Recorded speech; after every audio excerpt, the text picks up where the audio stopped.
j'ai pas eu le temps trop de venir à des événements.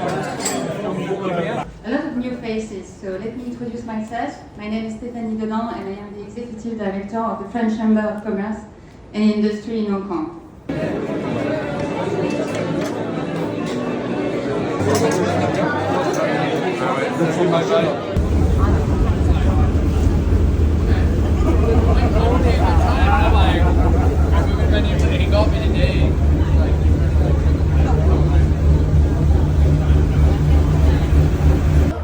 Voilà, chers amis, je suis à Hong Kong, au Ferry Pier 3, je vais bientôt rentrer à Discovery Bay. On a une belle vue ici. Derrière moi, vous avez l'AFC. L'AFC, c'est International Financial Center. Et je suis avec Ludovic. Voilà, on rentre dans la soirée. Hong Kong Entrepreneurs Day. Hong Kong Entrepreneurs Day, avec pas mal d'entrepreneurs de Hong Kong. Pas que des Français d'ailleurs, il y avait de tout. Ça va Ludovic? Ça va Marc. Alors, on passe du bon temps. alors, on est bien, on prend une petite bière là avant de rentrer. L'événement s'est terminé, c'était bien sympa. Super. C'était pas mal du tout, hein? C'était génial, on a appris des choses. On a eu des insights, comme on dit en français. Insider information. Ouais, des choses très utiles et intéressantes pour toute Alors, l'audience. Ludovic, Ils étaient à peu près, on était 100 hein, dans le ouais, plus de 100 je crois. Ouais, ouais. Il y avait un bon groupe, c'était la première fois qu'on avait un Hong Kong Entrepreneur Day. Bravo à la CCI de Hong Kong pour organiser ça. Alors j'ai interviewé Ludovic il y a quelques mois. Vous pouvez voir, je vais mettre la vidéo en lien. On a fait une interview en anglais pour le présenter. Donc on ne va plus le présenter, mais on va dire rapidement. Voilà, qui est responsable de la French Tech à Shenzhen. Ouais, pour présenter la French Tech aussi, qu'est-ce qu'on fait? Voilà. On avait fait ça. Bon, voilà, ce qui m'intéresse ce soir, c'est que voilà, on a fait l'interview à Shenzhen. Ce soir, on est à Hong Kong. Alors, dis-moi comment ça se passe. Tu viens à Hong Kong là comme ça, juste pour la journée, pour l'événement, et après tu rentres à Shenzhen? Ouais, tout à fait. On peut venir à Hong Kong depuis Shenzhen sur un coup de tête. Bon, là, c'était prévu parce que c'est l'après-midi Entrepreneur Day par la FCCI HK. Et c'est très pratique. On peut passer par plusieurs frontières selon où on habite à Shenzhen. Et ça prend 1h30 en fait. Ah, ouais, j'allais te demander où tu habites à Shenzhen et combien de temps tu mets pour venir. Donc 1h30 tu m'as dit. Ouais. Tu habites où à Shenzhen? J'habite à Longan, à Dafen, le village des peintres, Oil Painting Village. Ah, tu habites là-bas? Ouais. C'est très joli et c'est un air très rafraîchissant, très bonnes énergies. Je rencontre des maîtres qui me font des sourires et je connais maintenant pas mal de propriétaires de galeries et c'est très agréable. Donc là, tu viens à Hong Kong juste pour l'événement et tu rentres, on prend la bière, tu rentres chez toi là maintenant à Shenzhen? Je peux faire ça, ouais, c'est prévu. Alors tu peux Tranquille. faire ça veut dire quoi? Tu peux changer d'avis, sortir, te bourrer la gueule et tu rentres. En fait, si on reste plus longtemps, il y a le bus de nuit. Alors il faut faire attention, il change, après 23h, il change de station, le bus, selon les endroits, mais c'est possible. En fait, en gros, tu es flexible, tu peux décider de. Voilà, tu rentres chez toi après cette bière. En métro tu ou si prends c'est trop tard, en bus. Voilà, mais tu peux sortir un peu plus, tu peux rentrer plus tard, en bus, en métro, en taxi même. Ouais. Et en fait, Hong Kong et Shenzhen, c'est collé quoi, c'est à côté, c'est presque comme une grande ville. C'est ça, c'est une extension. D'ailleurs, il y a la zone, en français, c'est la zone libre d'échange qui a grossi côté Shenzhen. Ils vont ouvrir côté Hong Kong, donc ça va faire une zone de libre-échange. Ils appellent ça Fuboa. Et puis ensuite, il y a à Qianhai, à Bahan, tu connais, on a fait des événements. C'est aussi une zone de libre-échange. Donc il y a de fortes connexions entre Hong Kong et Shenzhen. C'est super intéressant et pratique pour les entrepreneurs, pour les personnes dans le business. Et puis il y a une connexion avec l'Europe aussi. C'est quoi comme connexion? Connexion pour le trading, forcément, pour les entrepreneurs, les gens qui font du business international. C'est comment le business là à Hong Kong, à Shenzhen, en Chine? Ça se passe comment? Ouais. Si on regarde les statistiques, ça descendait. Les statistiques montrent que ça descend à Shenzhen. D'ailleurs, on a eu, tu te rappelles Marc, on a eu des speakers, des gens qui nous ont parlé, les panels. Ouais, on a parlé aujourd'hui. Qui en ont parlé, que doucement, ça descend. Mais en fait, dans les faits, j'ai l'impression que ça monte quoi, localement. Il y a des points locaux qui arrivent à monter. Ouais, parce qu'en fait, statistiquement, les chiffres, c'est pas top, mais comme partout dans le monde, comme en France, comme aux États-Unis, comme partout.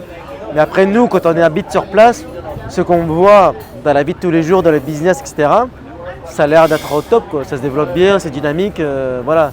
D'ailleurs, la vie ici, elle est comment la vie ici à Shenzhen, à Hong Kong? La vie est super à Shenzhen, c'est dynamique.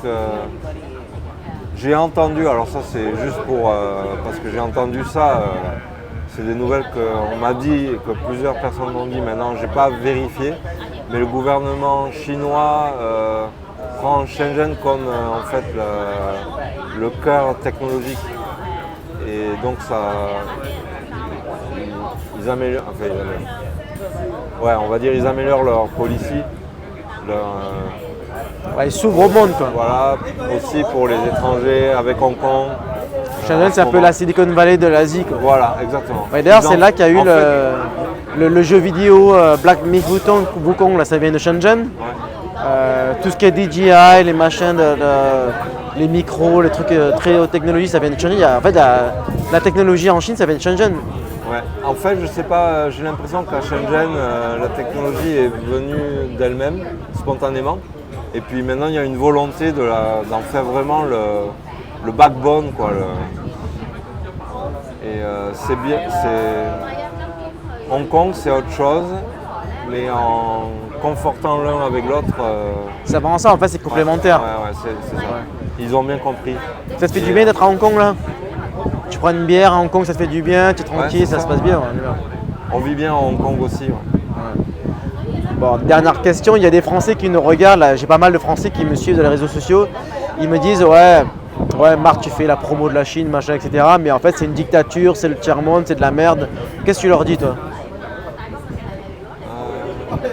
J'ai vu tes interviews, je suis influencé, je les ai regardées. Qu'est-ce qu'ils savent pas, les Français qui nous regardent, là, qui habitent pas en Chine, qui sont jamais venus en Chine? Qu'est-ce qu'ils doivent savoir? Il y avait un de tes interviewés qui disait qu'il se sent libre. En fait, c'est ça. C'est comment on se sent. En fait, c'est ça, j'allais dire, la règle de chaque personne. C'est comment tu te sens, quoi. Comment tu te sens là où tu es. Toi, tu te sens quoi? Tu te sens libre? Si tu te sens bien, si tu te sens libre,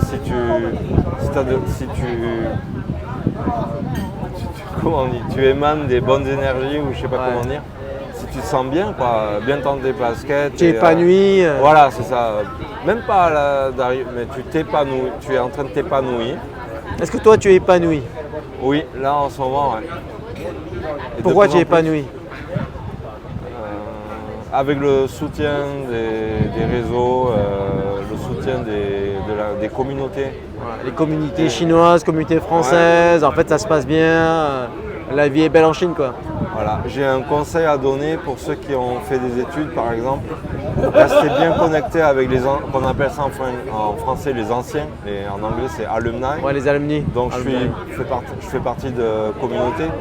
Les alumni d'où ça? Quelle école? Là où j'ai fait ma thèse en Angleterre, Loughborough, ils sont super représentés en Hong Kong. Ah oui, l'université spécialisée dans le sport, tout ça, là. Voilà. Entre autres. Mais c'est les anciens, il y a de tout. Hein. Il y a des finances, il y a de l'économie sociale, il y a tous les. Et puis j'aimerais bien, comme je viens de Montpellier, qu'on fasse pareil en fait avec les anciens de Montpellier. Mais j'ai pas encore trouvé. Donc c'est un conseil, restez bien avec vos anciens. Avec vos associations d'anciens élèves et puis les autres communautés. C'est bien d'être dans plusieurs communautés à la fois parce que quand on a un projet, par exemple un projet tech, forcément on va rentrer dans des communautés tech, mais il y a les autres communautés aussi qui sont intéressantes. Qui vont en fait, il faut quand même être dans divers réseaux, dans des réseaux spécifiques avec un thème spécifique comme la tech. Mais après, c'est bien d'être dans son école en général. Après, bon. Pour le soutien moral, le soutien amical, etc. En tout cas, une chose est sûre, le plus important en Chine et en Asie, c'est le réseau. Développez vos réseaux et venez voir ce qui se passe vraiment en Chine. Ouais. et fortifier les collaborations entre l'Europe et ici la Grande Baie. Je parle en français. La Grande Baie, la Greater Bay Area pour ceux qui ne parlent pas français. C'est l'avenir, non? La Greater Bay Area, la Grande Baie. Mais avec lien avec l'Europe, c'est important aussi. Nous, notre rôle, c'est de faire rayonner la France en Asie et en particulier dans la Grande Baie. Exactement. Donc le savoir-faire, la French touch en Chine du Sud. En français. Ouais. Voilà. Et là, on a le mix parfait. Et là, c'est le centre du monde, quoi, la Chine du Sud. Ça. Et aussi faire découvrir aux gens, aux amis locaux ici, les talents. Oui, oui. La France, la culture française. Parce qu'on n'est pas franco-français, on est ouvert à tous, au monde entier, y compris les Chinois, qui veulent rencontrer les Français, entrer en contact avec les Français, faire du business avec les Français, investir en France. Nous, on veut faire la promotion de la France en Chine. Voilà. C'est ça aussi, être patriote français à l'étranger. On a rencontré récemment de plus en plus de locaux, enfin d'habitants ici, de jeunes en fait, mais c'est plus facile pour eux peut-être, et qui parlent français couramment, qui sont intéressés par la culture française, par la langue française et qui ont mis les efforts d'apprendre. Je connais une personne en 1 ou 2 ans, elle me parlait que anglais ou chinois et puis maintenant elle me parle français couramment. Donc il y a un effort de leur part aussi. Quand ils font des efforts, ça marche bien. Les résultats sont là. Très bien. Mais merci Ludo pour ton témoignage. Ciao. Bye bye.